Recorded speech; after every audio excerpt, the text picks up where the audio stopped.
Hello, I am Eli J. Brown, Sonic Jr. and Sarah. Wow, they look pretty tall now. Anyway, if you have just watched that video showing these Toa Mata, showing that they are still living strong, still great heroes, and still the most awesome Toa team that there ever was, if you haven't, go watch that video, because this is actually a video that's supposed to be viewed only after you've seen that first one. If you did see it, well, great! So, anyway, I only have a few minutes before the battery completely runs out, so I'm just gonna go through this real quick. You may remember the last time that I showed revamps of these guys. They looked quite... Hold on a moment. Sorry about that interruption. Anyway, as I was saying, I did some updates to these Toa, making them a little better and more closer to their original looks. I did have to have a couple of Bricklink orders help me to bring these characters to the way that they are looking now, except that this one is actually being borrowed from the Gaudius, the model that you get when you combine all 6 of the Bionicle stars together. I do have another one on the way, but I decided to use this one for the video. So, anyway, as you can see with Tahu, there isn't really much changed about him, although if you have seen the third video that shows footage of these Bionicle and Hero Factory figures with audio from Thomas the Tank Engine. I don't know how many Bionicle fans out there are also into Thomas, but if you're not into Thomas, sorry for the mention of it. But anyway, Tahu has these golden armor pieces. I don't know how long that they've been on there, or if they were even there the last time that I had shown this. But one thing that should change is the shield. The shield here is, well, the shield you may know from the Brain Attack Raka from the Hero Factory series. I just decided to use that because it looks a lot better looking to be like the golden shield that Tahu has in the Bionicle Stars series. And this is basically supposed to be a larger version of the Bionicle Stars Tahu.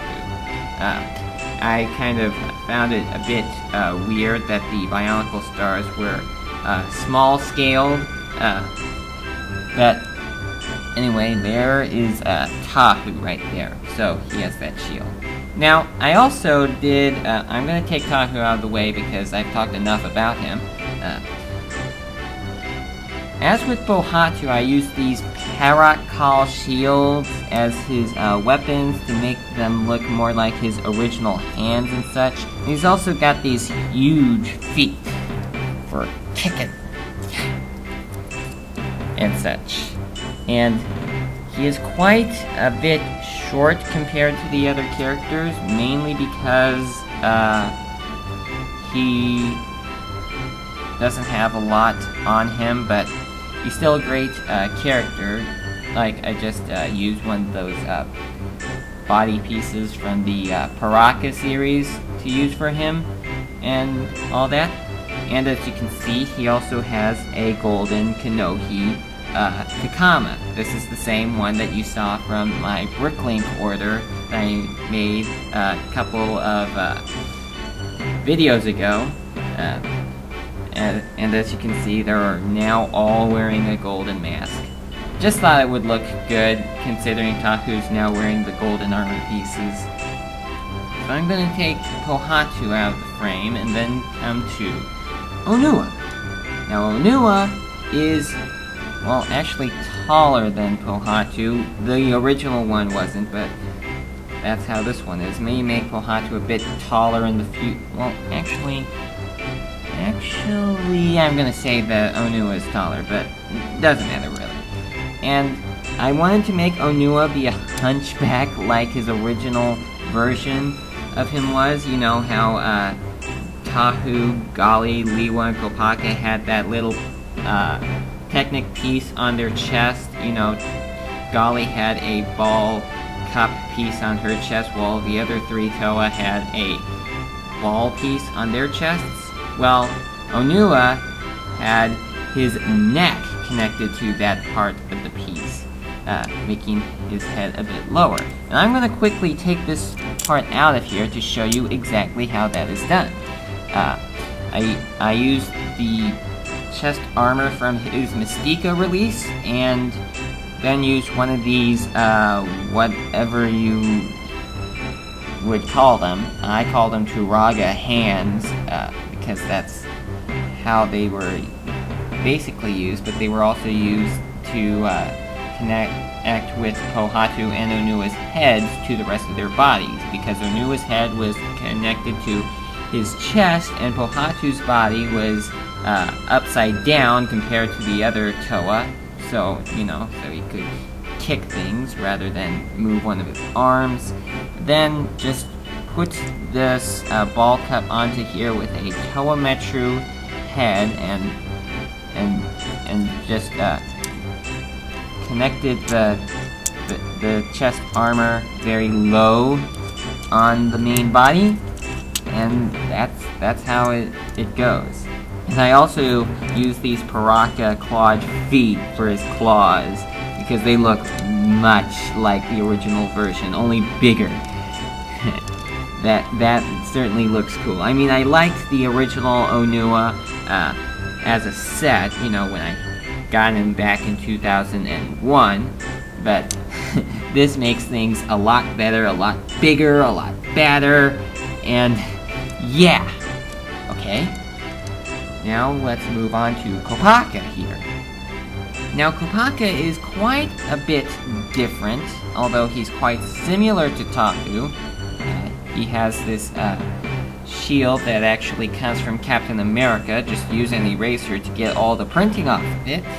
And I actually used a white main body piece. This is off of Bricklink, but the set that you could get this piece in would be in Glue from the 2009 series. Not Glue, G-L-U-E, but Gelu, G-E-L-U. Some people will probably call him Glue for some reason, like, hello, Glue! Like that. But anyway, he also has this sword piece, which is actually supposed to represent his original sword from the first version of him, because all of these figures are supposed to be larger, better versions of the original versions of these characters. Then we move on to Leela here. Some people will pronounce him Lua, some will pronounce him Lewa, although it was pronounced Lewa in the original animations, like on the disc.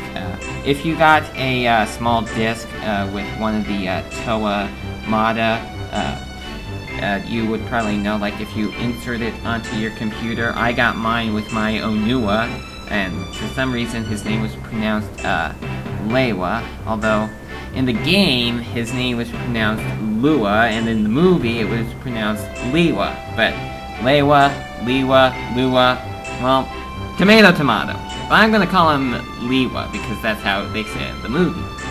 Now, Leela has some dark green body armor pieces, like this piece that you well know from the first version of Gresh. But I also use these Roxy legs, feet, on his shoulders, because basically there are no real armor pieces in this green, and also use the Toa Mata green Roxy feet on his feet too, as well as what are supposed to be hands. I use the green ones right there, as well as the Vastus weapon piece right here. This is supposed to represent Leela's axe, and oh man, I think that we are out of time. I'm gonna recharge the camera, and then we will get to Dolly. Okay, well, after that recharge and me taking a little break, it's not completely charged, but hopefully it's charged long enough for me to finish the video. Well, anyway, that's Leela done.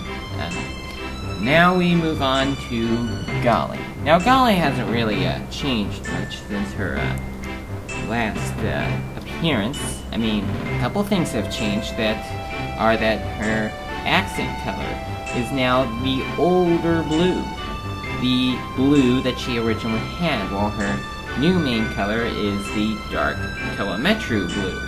I personally like the older blue a lot better, but we don't have these body pieces in that older color.